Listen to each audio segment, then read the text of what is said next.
Prestige worldwide. Why? Prestige worldwide.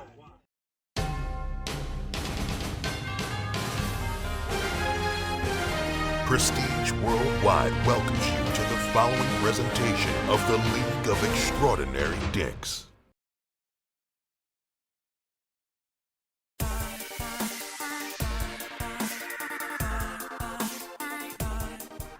Welcome back to the L.E.D podcast. It is November 1st, and we are discussing Week 9. Joined today by our special guest and reigning and defending L.E.D champion, Mr. Kellen Williams. Good to have you, buddy. Thank you. Appreciate you having me. Excited to be here for our weekly ceremonial treat that you've given us, Commish. So. Well, I can't take all the credit. This was Zano's baby, and we do hope to have Zano here momentarily. This was Zano's baby, and I was just more than happy to get him off the ground. So, and as always, Drew is with us. Drew's just going to be audio only today, but Drew is with us. So, we're going to look to have his insight as always. So, we're going to discuss last week's game of the week, which we all decided, or we discussed for this episode. There was a couple of different ones that would have qualified for this. The one I ended up picking, and Drew, feel free to hop in here. I did end up going with Matt versus Brendan. I picked this game because it was decided on Monday Night Football, and Matt had the lead by a good 12 to 15 points going into that game, and ended up losing. So big comeback win for Brendan. Did you guys have any thoughts on that? Yeah, I mean, I was a little obviously keeping an eye on it since Brendan is in our division. So after watching, I was kind of thinking, St. Brown, I really thought, he was coming in with a little bit of an illness. Maybe they wouldn't throw the ball to him that much. Personally, I thought Goff maybe would have a good day, which that didn't really work out too well. But, I mean, having Brown and Laporta for him, I mean, they put up numbers. They both, carried him to a victory, and Detroit offense itself has been something to play with throughout the fantasy season. So. Yeah, definitely a good game. Other game of the week is probably Russ and Zano. That one ended on Monday or Sunday night. So, and it ended within, I think, 3-point margin. So, pretty good game. Zano took the loss. You think they were down much, they'd hit DJ Moore up a little bit more, but they just couldn't find his way. So yeah, and looking at that game, once again, also a division opponent, so obviously keeping an eye on it. It's pulling for you, Zano. But I mean, Stafford getting hurt definitely opened up the window because Russ had the big games from Addison before Cousins got hurt. Godwin played well. Henry got in there. I mean, just his usual faces. Played well, and fortunately for Zano, Diggs didn't have his usual 15 to 20 point game, so there was a little bit of a window there. Unfortunately, though, DJ Moore's lack of quarterback and Kupp losing a quarterback really didn't help him there because both fell way short. Yeah, I mean, there's a couple of things when I look at that game in particular. Listen, I'm going to speak for Zano again. We do expect him to have him on here shortly, but look, with the Chargers being up that big for that long in the game, DJ Moore the man should have had like 15 catches. And yeah, absolutely. And I know he's frustrated. I stayed up to watch that game because it was related to my game as well. But I'm super frustrated. But if you're DJ Moore's owner, but the other thing I think everybody wants to look at DJ Moore though. Lamar Jackson only put up 12 points. But why did Lamar Jackson put up 12 points? It's because Gus Edwards took 3 rushing touchdowns from him. Oh, yeah. I mean, the goal line carries went straight to him. DJ Moore's funny. I mean, I know you alluded to, we may talk about the trade, but just to get into that, he's a great player. With the Panthers, he goes silent. And, with Chicago, he has big games. But, I mean, once again, the football in general, it teases me with, when you have these good receivers as a quarterback, why do you not just get them the ball? Any way, shape, or form, get it to them. Doesn't matter. I don't understand it. Drew and I were talking before you joined us. We felt the same way about Las Vegas. I mean, Oh, I truly don't understand it, especially when you're struggling as a quarterback. It truly makes no sense. I mean, just throw it up, see what happens. Oh my there gosh! he is. Devontae Adams gets one catch. I'm on my phone currently. Yes. My fucking computer.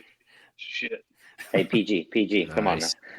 Nice. Oh, sorry. Hey, what's up, assholes? What's up? Oh man, we're just talking about your great game. We were in the middle of it. What game? I lost. Let's move on. It was a game of the week. It was. No.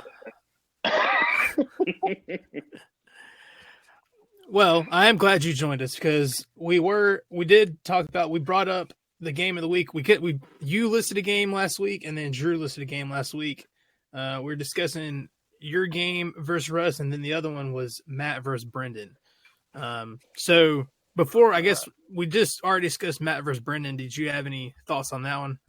Shocker here is Sam Laporta being Sam Laporta. So, being that guy. Sam Laporta doing Sam Laporta things. That's just kind of what it's been all year. So kudos to Brendan for making that pick initially, right off the get-go, thinking that he was going to be a stud. And then St. Brown's just St. Brown. So, yeah, no, that's impressive enough as it is. Me and Russ, I don't even really want to talk about it. Pissed me off. Yeah, But, I mean, that's what we were just talking about is how frustrating it is because, I mean, there were several factors there. I mean, I know DJ Moore being the obvious one, but, I mean, we did discuss Gus Edwards having a huge day and vulturing a couple of those Lamar Jackson touchdowns. So, yeah, it's been that kind of year with Lamar where it's up and down. It's kind of like one week you absolutely love him because he puts up 30 or whatever the hell he puts up, and then the next week it's like he puts up 8, but his team wins, so you can't fault the guy for only doing what he has to do to win. Exactly. So that kind of puts me in a bad spot, but for the most part, it's frustrating, especially when you're watching that game on Sunday night and you're expecting your number one receiver to get targets, and he doesn't even get looked at the whole time. That last 2 drives that came out, and it's selfish because really all I needed was 15 yards and a catch, and I would have won. Yeah, that's it. That's all I needed, and it didn't happen. But it's frustrating because you would think a rookie quarterback would look his way to maybe try to make it interesting, but he didn't even try. So I don't know. It's just.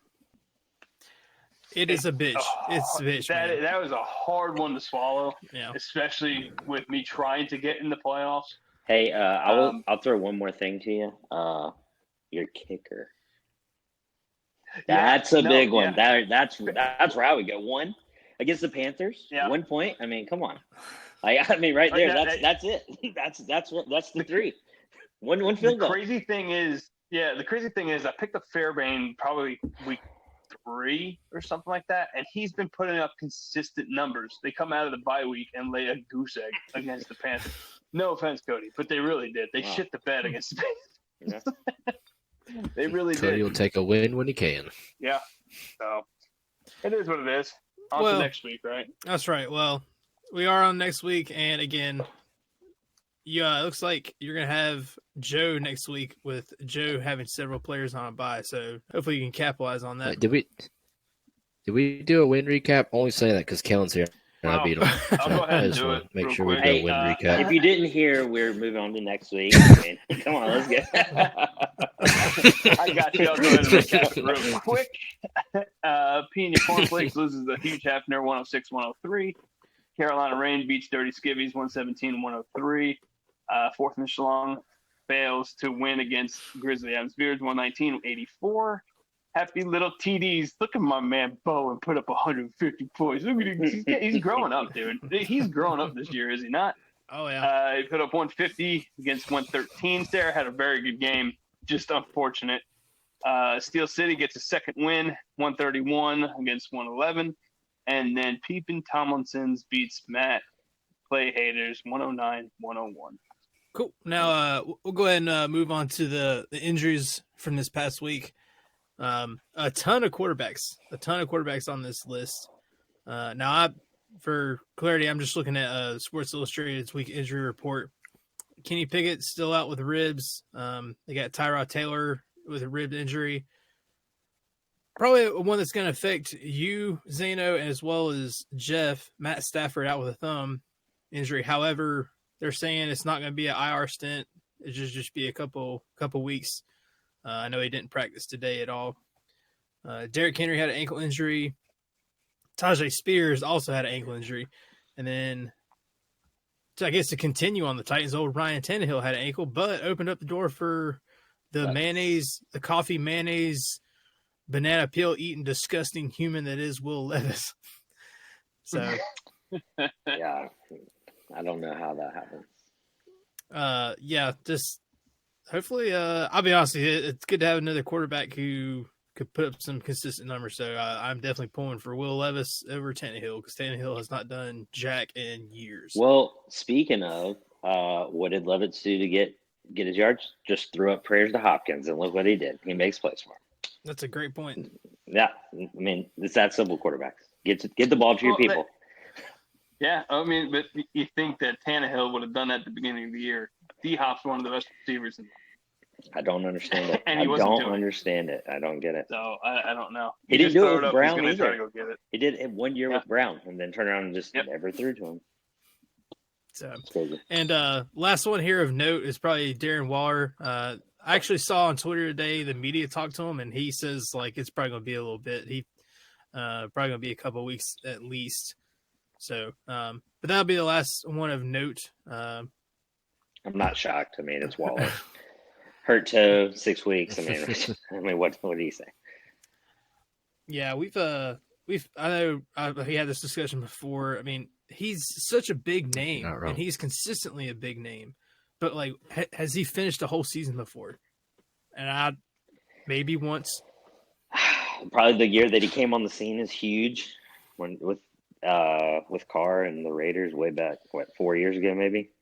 He lived off that name and then hurt, and then a couple games hurt, then never played last year because he had a torn fingernail or whatever happened to him. So, Ruptured butthole. yeah, seriously. Well, we'll move on to the next part, and I'm glad everyone was able to make it because you three had trades this week. I wanted to discuss some of those big trades. We alluded to them during last week's episode. Just couldn't discuss them because they hadn't. As we were recording. Yeah, which is that's always interesting. It's pretty big time.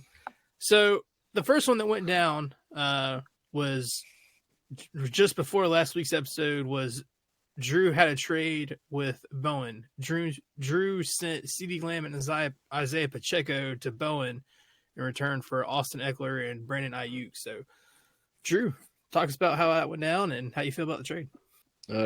Again, we didn't go into depth off air, but Bowen pretty much told me he wasn't trading at the draft, and so I just sent him a text saying, "All right, here's one offer, take it or leave it."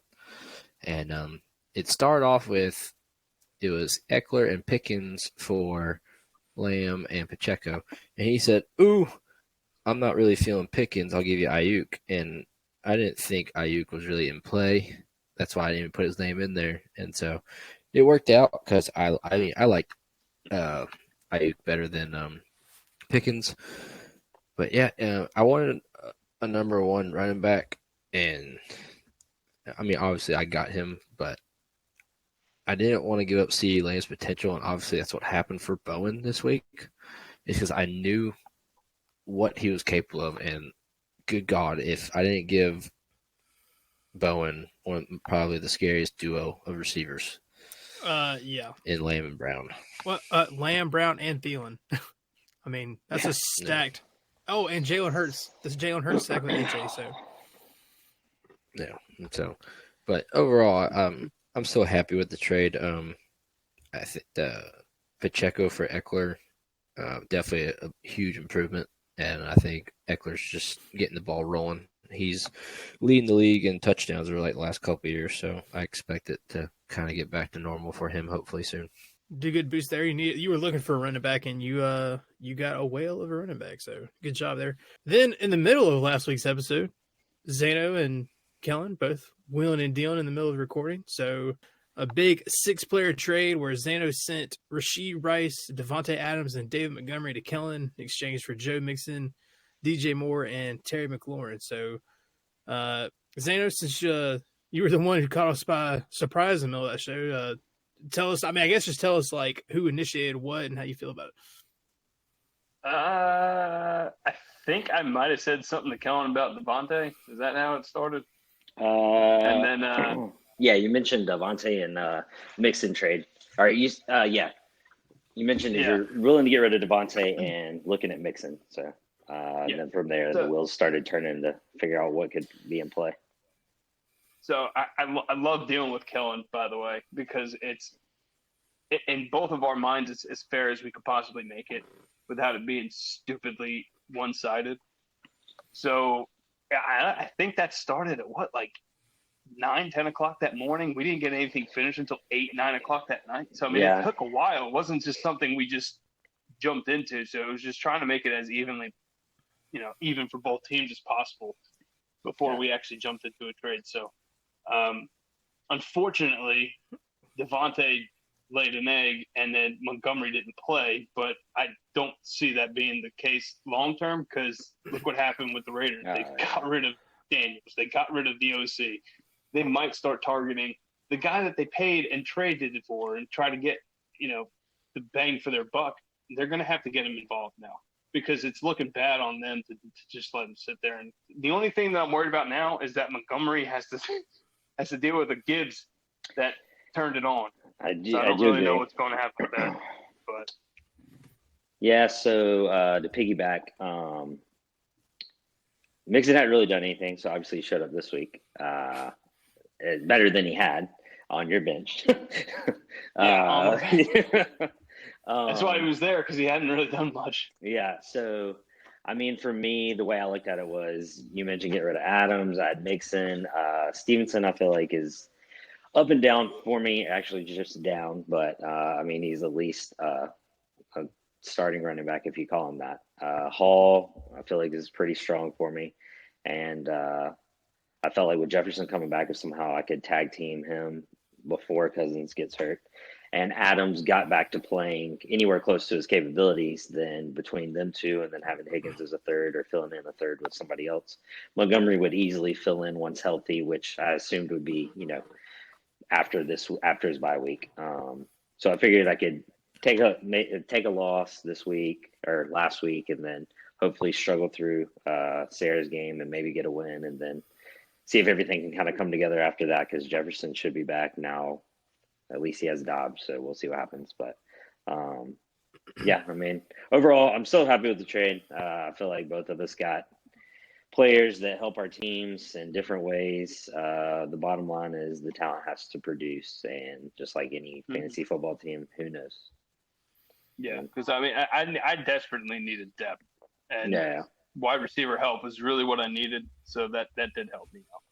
Well, the only other piece that I really have been looking for is a quarterback. The problem is that with quarterbacks getting hurt, nobody has any ability to get rid of anything, and it's really not worth paying the price for. Goff's been fine. I would like to upgrade there, but I would like to have somebody I could really never have to worry about taking out or plugging and playing. So, unfortunately, I just don't get that opportunity. So it is what it is.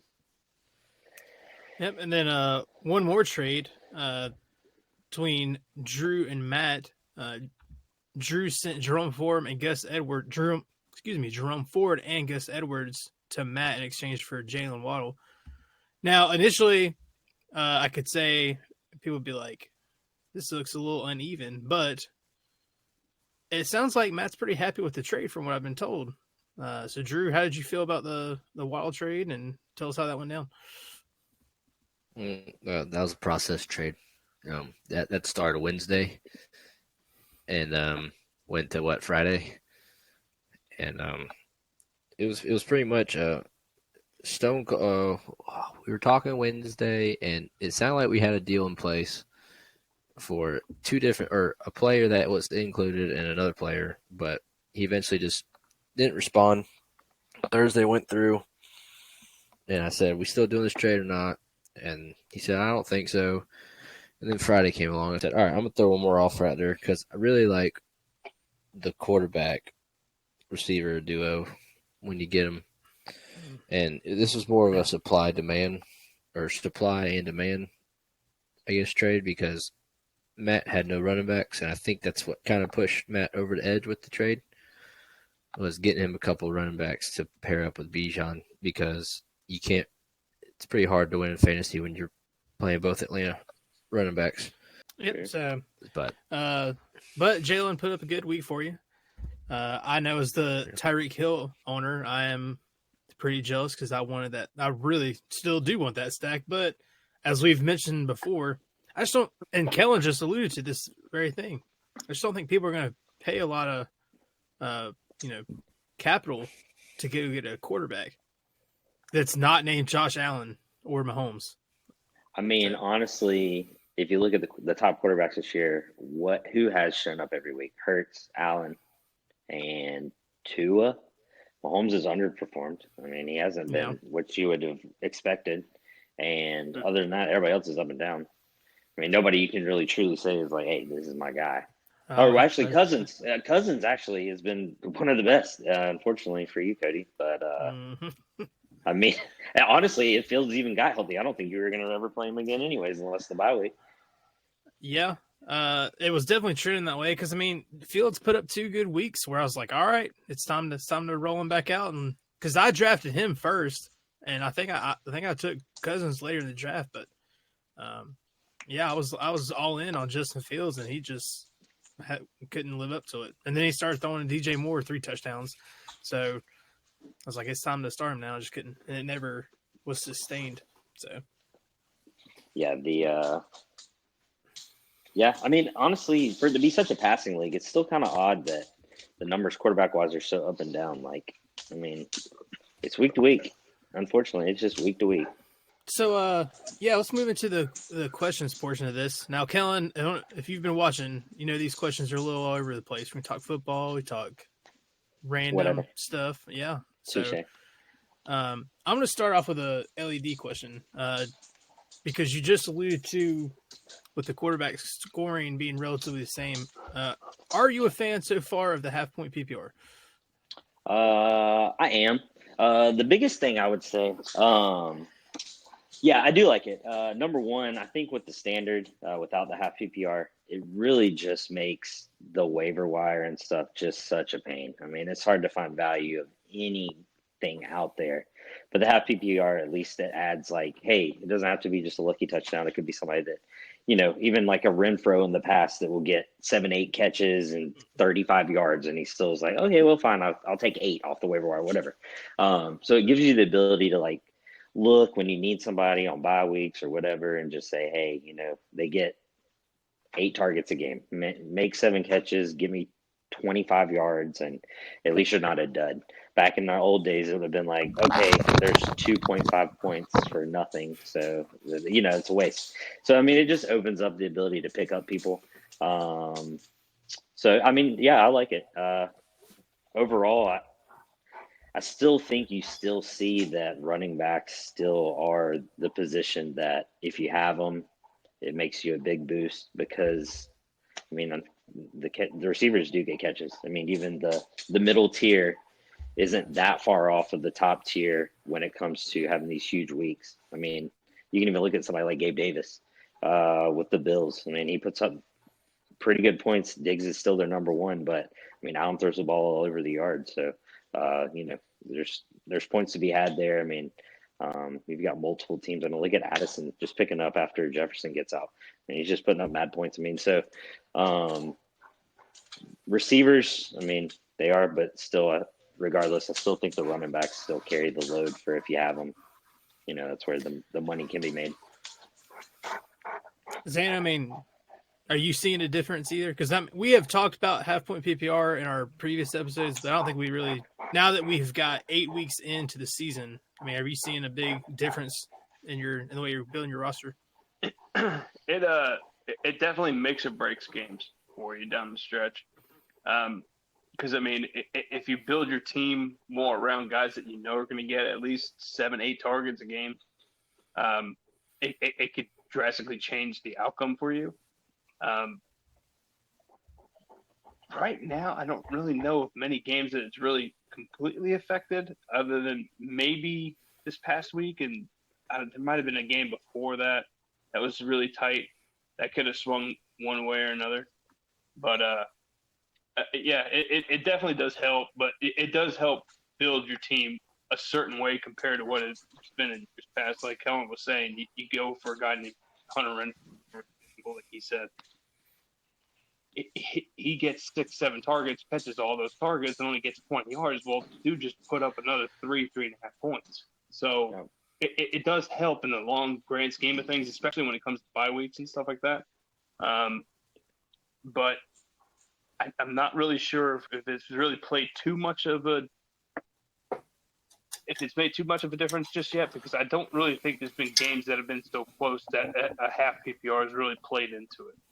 Does that make sense? I would also say too, it's this league, we've done it for so long, it's hard to get in the mindset of looking into that. Like, I have my PPR leagues, and then this is the only half PPR I'm in.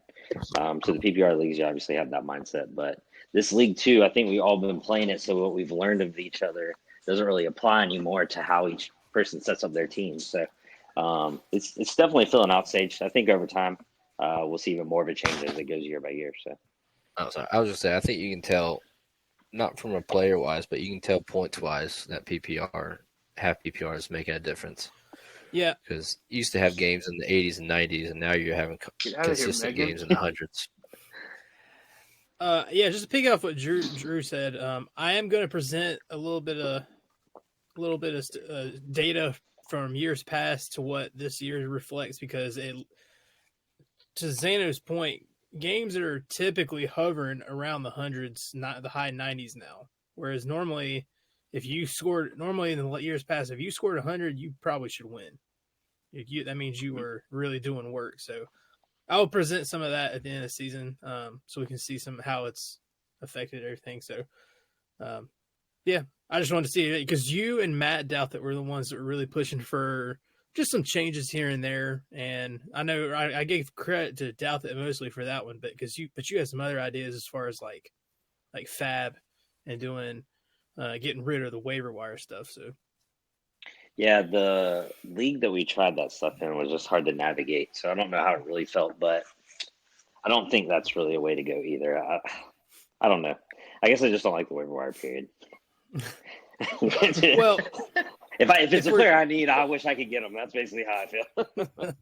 Well, I mean, to that point though, I mean, so you just talked about like what is the industry standard within fantasy football? Well, I told these guys a couple weeks ago, half point PPR is the new standard.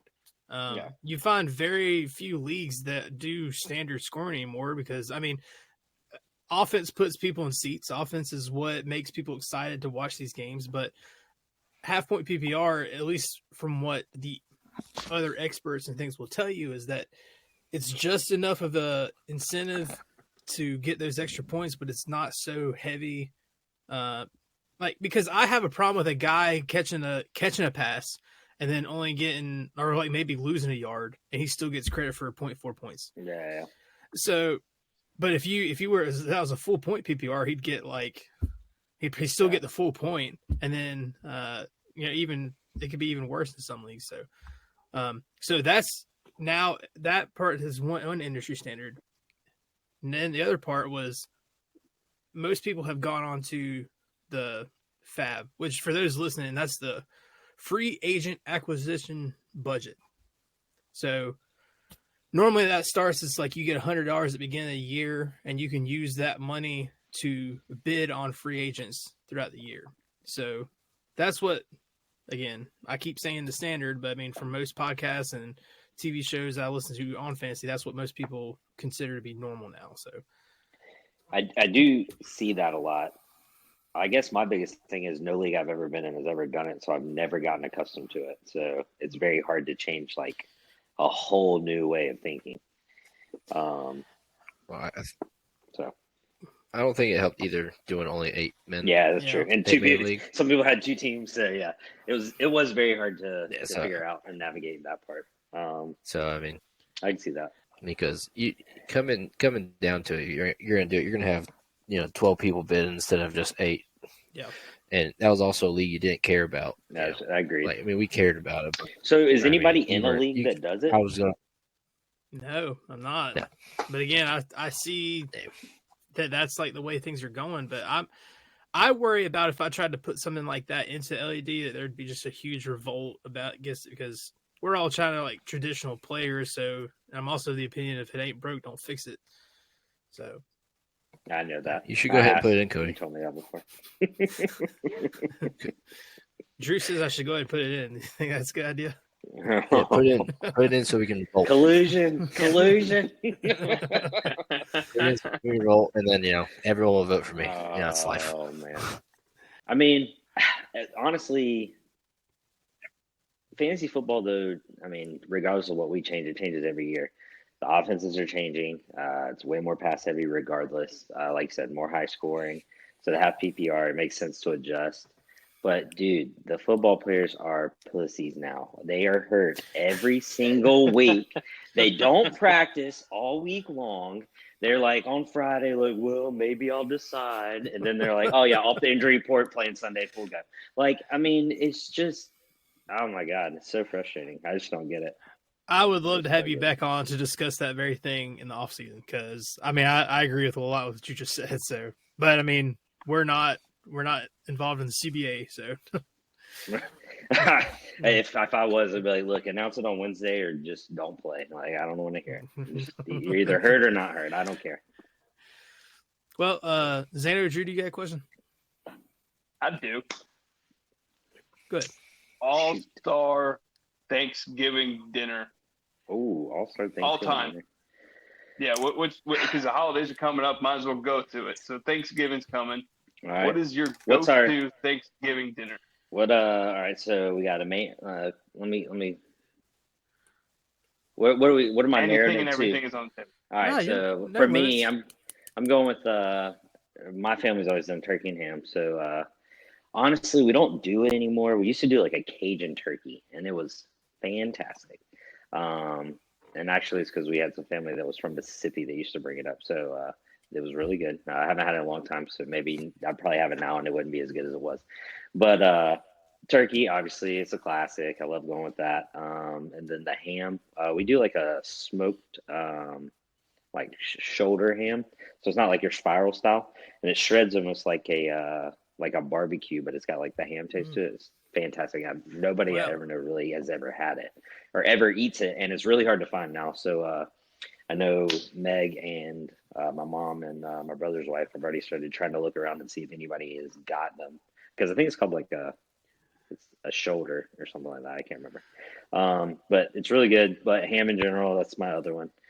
And then I'm just man, I'm a carb dude. Give me the macaroni, give me the mashed potatoes, give me some potato salad, throw in some deviled eggs. Can't do that one. Oh no, well, deviled eggs, gotta have it. Let's see, the dressing, obviously. Green bean casserole. I do like green bean casserole. I wouldn't put it on my list, but somebody always makes it, and obviously it gets on my plate. And then, for dessert wise, we do this thing like banana pudding and then apple dumplings. They're really good too. So, Yeah, baby.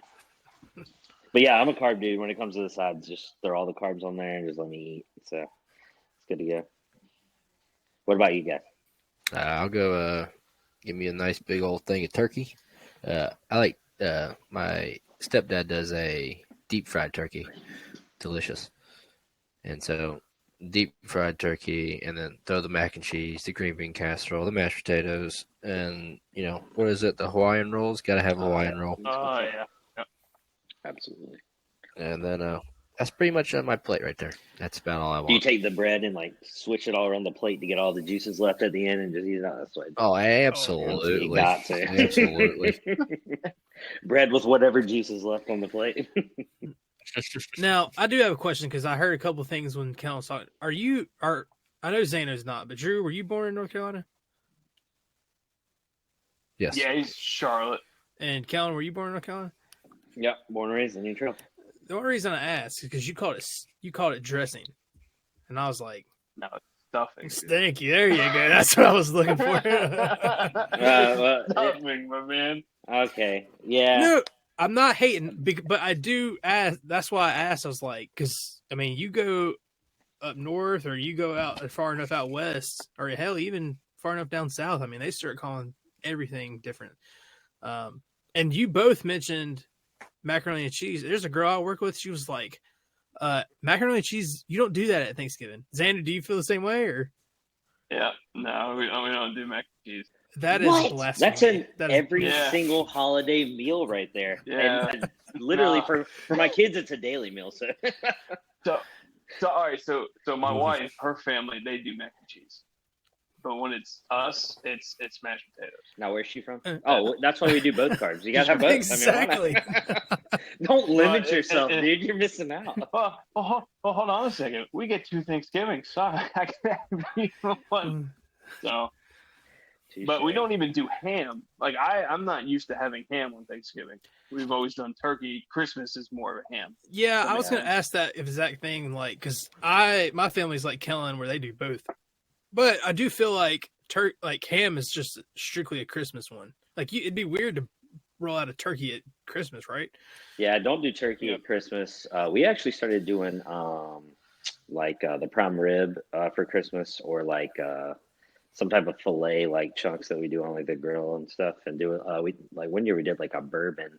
I made like my own bourbon sauce and marinated like the filet medallions or whatever, and then threw them on the grill and stuff, and they turned out fantastic. So we do that, Yeah, and we then we did, still have the ham, so it's good stuff. We did Italian. Did you have Oh, propane? Okay. Yes, so. No propane. Traeger. Traegering it up, or I have Propane? propane accessories. I just remember, some guy hosts a draft party and then doesn't have propane. I did do that. That was God. That was so long ago. I moved up in the world. Honestly, from that, anytime I ever have a big get together, I literally always went. I think I'm just gonna get a new thing of propane and just switch it out. Oh, that's good stuff. That's funny. Now, Drew, you Kellen, you got Jersey family. I mean, is their Thanksgiving a little bit different, or? I don't know. I'm going to experience a Jersey Thanksgiving this year. I go up to New Jersey next week. Yes, Nice. and we're going to do an early Thanksgiving since everyone's going to be there. So Well, you will have to report we back have to one, us. so I'll report. He's having It's Italian. City dump. Kellen, That's where that's meant. do I? What was that? Huh? I said you're gonna have Italian up there. What was That's kind of the thing, right? Italian? No, it's more Indian up there now. Ooh. Yeah, it's New Spencer Jersey. City dump. Oh, It's pretty much curry. oh, nice. Yeah, he wishes city dumps. Bring your own food. Kellen, I've asked everybody your opinion. Who is the best division in the LED? This year or period? Either one.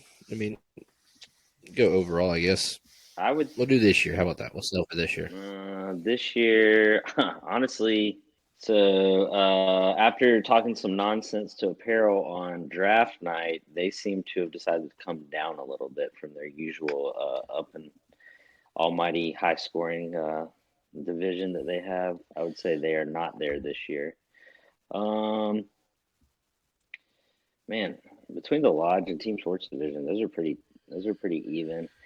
The only reason, and I'm being biased, but I think our division, Brennan's a waiver wire warrior, dude. That guy will literally waiver wire the heck out of it, and he has great pickups. I mean, he literally can piece together stuff. Russ is Russ, so Russ has always got his way of getting up there. But, I mean, Bowen having a great year for you guys really makes y'all's division tough. Sorry, Bowen, but the last 2 years kind of been the pinata for everybody. So Listen, you stepping up has really helped a lot. We've been big Bowen's defenders on this podcast, but there's really nothing he can say when he's wearing the crown for 2 years in a row. So, I mean, that's just a fact at this point. I don't think it has anything to do with his knowledge or anything with football. Oh, I not think at he's just all. had some really bad luck. And unfortunately, and just like anything else, I mean, it's about the schedule. I mean, the schedule, you can live and die by the schedule. You can have no points and end up with wins. I mean, he could easily be 6-2. oh yeah, absolutely. Easily. I feel like your division is more of a trade division. My division is less of a trade division. They're more of like long haul, waiver wire it up and figure it out and plug and play. And I feel like overall they make good decisions week to week of who to play. That's where I feel like I struggle. My bench usually outscores my like starting lineup on a weekly basis. It's like, oh my god, it's so fucking stupid. So yeah, I mean, I think this year's between the two of us. Honestly, if I was going overall though, it feels like year after year after year, the apparel division through the regular season has two people that usually dominate, if not three. So yeah, I think it's the Lodge and Team Sports division this year, and I still give us an edge for now. I agree. Apparel is usually dominant, and statistically, they have the evidence to back that up. But I think it's definitely again, you'll be biased and say Lodge. I'm gonna be biased and say Team Sports this year. But so my next question as I mentioned at the beginning of the show, today's November 1st. Is it Christmas time? No, absolutely not. I'm sorry. No way. No, it's not Christmas. No, Meg was pulling my leg last night trying to, she was like, all right, so I'm going to go ahead and bucks up the Halloween stuff and see if I can go ahead and start switching over to the kitchen. I was like, to what? She's like, just a couple small Christmas things. Just take a couple boxes down. And I was like, no, we're not. She's like, yeah, I'm going to see this weekend. I was like, no, we're not. If you do, I will put them back. I told Sarah not too long ago, probably about a year ago, do not put any Christmas stuff out until Thanksgiving's over. Yeah, man, I just don't do it.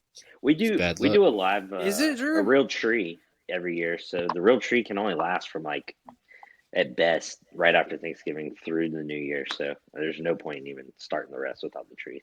Drew, is it bad luck? I'd never heard that before. Yeah, it's bad juju to decorate before Thanksgiving. Oh, yeah. No, I've never done it. Yeah. Growing up, everyone bad juju to decorate early. So, I was always very firmly in that camp that you guys are. I was like, look, at least tell Santa we're gonna cut the turkey first. But I will say after COVID though, man, like everybody was just like November 1st, they were putting it up. I was like, whatever makes you happy, man. Like, so actually at work right now, middle of the room, one of the sergeants there, he's Mr. Christmas. He was looking for an excuse to do Christmas in July, so he put the Christmas tree up in July and did the full decoration. Then instead of taking it down the end of July, he was like, well, the next holiday up is Halloween. So he just made a Halloween Christmas tree. That was pretty cool. Oh, my God. Yeah, it's just stupid. Dude, if Tiff could, she'd be all over that damn thing right now, decorating. But ain't happening. Yeah, no, I don't crap. I can't do it. It's bad enough that I walk in the stores now and all I see is Christmas stuff, and I hear Christmas music on the radio now.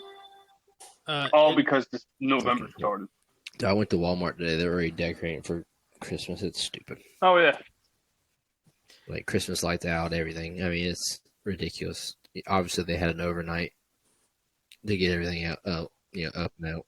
If you go to a place like Hobby Lobby, man, it's like end of July. They're like, oh God, here's all our 4th of July stuff. But we do have our Christmas aisle year round, and it just stays Christmas. Yeah, so I went in Lowe's. I picked up something for work. We had to get a new compressor or something. Literally go in, it's like all Christmas stuff coming out. It's like, dude, what? Like what? Like it's like they can't wait until to get it down so they can start throwing up all the trees. I'm like, oh my God. For me, that would be like Dick's Sporting Goods throwing out like, all right, outerwear time, August, back to school. Now outerwear, let's throw it out for the next 6 months and like see if anybody wants to buy it. Like, dude.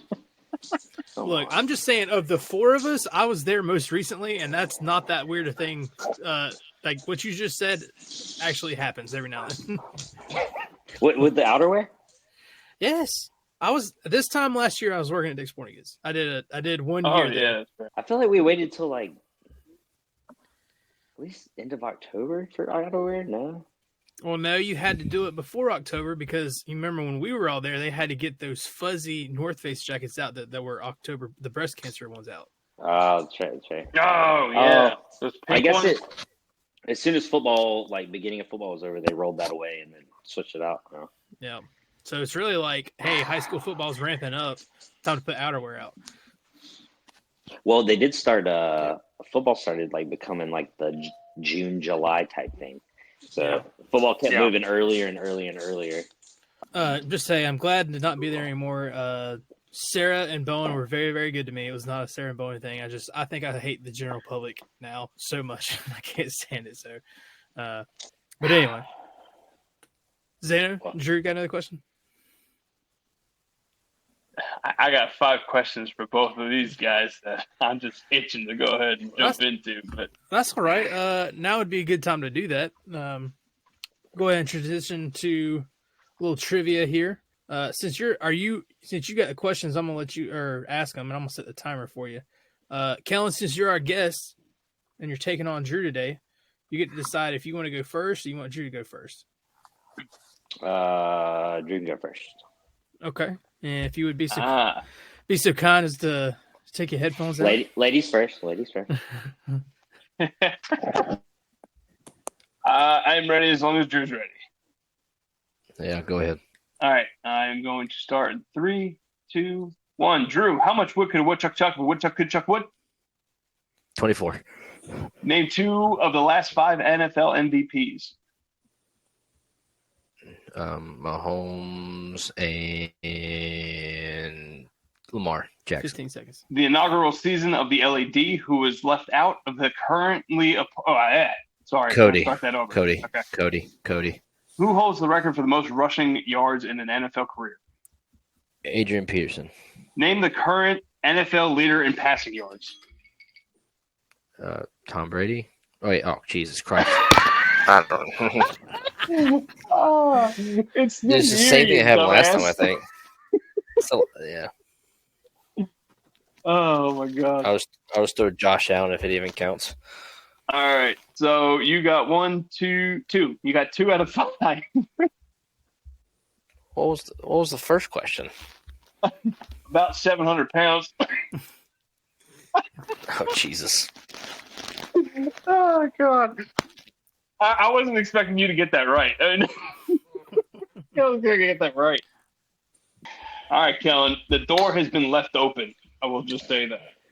Oh, he got 2 out of 5. Fair enough. Okay. So let me know whenever you're ready, and I will start your questions. All right, I'm ready. Wait. Okay. There you go. Oh, he's taking a drink.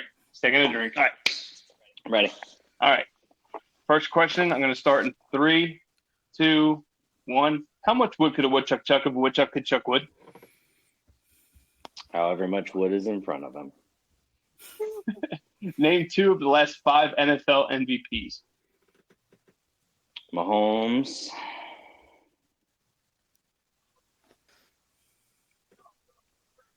Lamar Jackson.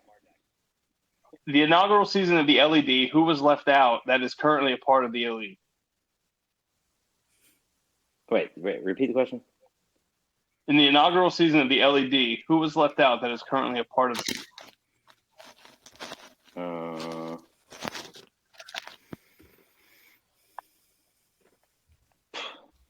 Me.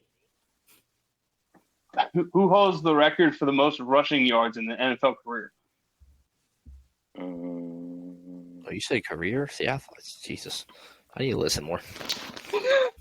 Emmitt Smith. Name the current NFL leader in passing yards this year. Oh, he gets his justification. Bullshit. Hey, shut up. Allen. All right. Okay. A little longer than 3 seconds, but Oh, It's all right. Well, technically, he beat Drew by 1 because he got Emmitt Smith. yeah. Emmitt Smith was the answer to the record for the most rushing yards in that. of course. Tua currently this year, Oh. Tua has 24-16. And how much wood could a woodchuck chuck? It's about 700 pounds. How do you know that? Is that a real answer? Wait. I don't think that's an answer. I googled it. That's what it said. No, you can't believe everything you read on the internet. No way. So And the answer to the What was inaugural season, it was Cody. Yeah. They decided that they wanted. he got 2 right or 3? I don't. Oh shit, he got 2. Damn, I don't have a tiebreaker. Hold on a second. Well, technically, if he had said someone like Jeff or Bowen, that wouldn't have been wrong. It wouldn't have been, but you were the He one said that himself, too. you created the most stink about the not being a part of the league. Yeah, damn right I did. I thought And y'all that's had a still league bullshit. though before I got there. I don't think Because so. y'all talked about having it at Buffalo Wild Wings before had I got Scott there there, because Joe was at Buffalo Wild Wings, the first one I ever went to. So, yeah, it's still the same league. I mean, we started this league in 2012, but, well, I say we. I was not a part of it.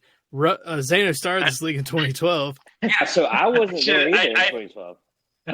I should have probably paraphrased it and said who created the biggest stink about not being in the league. So technically, I was right then. Yeah, he's right. Technically, you were right. So technically, he did win. Yes, Wait, who did Drew say? This is He said me. he said Cody, but he missed Emmett, he missed Tua, and he missed the woodchuck, which I can't believe he missed the woodchuck because we talk about woodchucks all the time. Because it's not the answer. every day of my life. In Zano's defense, though, if you Google how much wood could a woodchuck chuck, it says about 700 pounds. Ew. Well, And Google, I Google's just all-knowing. learned something new. I'm glad I'm on the podcast. I mean, now Google doesn't lie. yeah, You learn something new every day. that's good. See, we're educational here. Yeah, I like it. I love it. Well, gentlemen, let's move on to the Week 9 game of the week, or which do you think is going to be the game of the week? Going All right, I off got one, point, and it's just obscure. I don't know if Drew's got it pulled up or not. I am really intrigued to see if Bowen makes this playoff push. That's my game of the week against Matt. Oh shit, Bowen's our dude. You lost. Yeah. Yep. Sorry, Bowen. I need him to lose. What are you talking about? I'll go game of the week. If you're going by division record, like records wise, like it'd be like me and Brendan. But I think for someone who needs a win, and just to keep their playoffs hopes alive and maybe their sanity, Zano. Sanity's already gone, brother. It's out the window. Yeah, and looking at it, honestly, I'd probably go with Zeno because I think it's a winnable game, and you need it. With McCaffrey out, If I try to do something different, though, honestly, just looking at the points and stuff, I wouldn't be surprised to see Shaq pull off a little upset here on Old Russ. I'm also going to go with Matt and Bowen here, only because, like Janet said, is Bowen going to start making a playoff push? But as we alluded to last week, he and Brendan were in a matchup which was for playoff spot. So Brendan was holding down that last playoff spot. So can Matt avoid going on a losing streak, and can Bowen get his winning streak started? I mean, I definitely agree there. I think the trade that Drew and Bowen had, I think it helped out both teams. But, I mean, like y'all said, Bowen's team is scary with Brown and Lamb now. And then having Hurts to double team it with. I mean, he already had that. But he's got a good one. We've learned our lesson to not talk too positively about Bowen. We're Bowen fans, but if we talk too positively, he's just pretty much doomed. So we're going to try to avoid understand. that. Good. Bowen, I want you to win, dude. I want you to win out. Do it. I want you to do everything right. Do it. Okay? Just do it. Cool. Anything else to add, gentlemen? Yeah, I don't know how many more trades we'll see. That's for sure. Yeah. I think it might be. I think the roster's about set. I've looked at everybody's team about at least 3 or 4 times. Yeah. That's I just don't really know if there's much. That's a weekly chore, or not really chore, but that's a weekly thing that I do. Just be like, do I feel like making a move, or what? Is there anything I can offer to help them? So, I mean, yeah, it's just getting ready for each week. I mean, The problem with you trading Cody is you pull out the stat chart. you're like, oh well, this guy's technicality here compared to this point ratio right This here. guy It's wipes his just butt not front worth to my back. time. Listen, I have my methods of evaluating trades. All right, that is what it is. So. From what I was told, it was if it ain't broke, don't fix it. So that's what I got slammed with. So.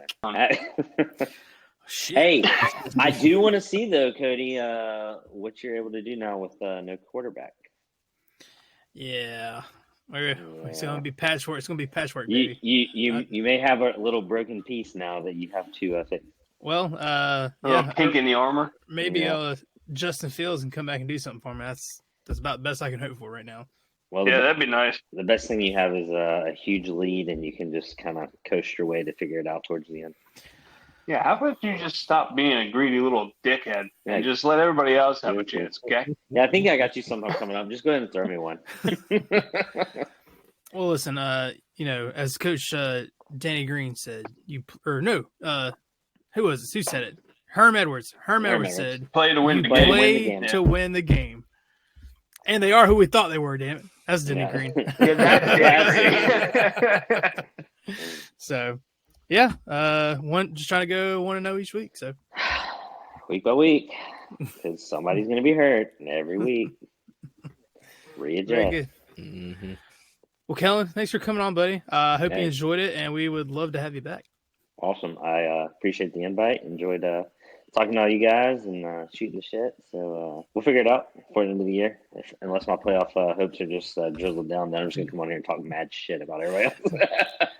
yeah, you could probably come on the playoff special if you want to. Yeah. I don't know if I'll be there. We'll see. Yeah, but I mean, we talked about the playoffs, so That's true. I should be here. That's what I'd be saying. I'll hold this like this.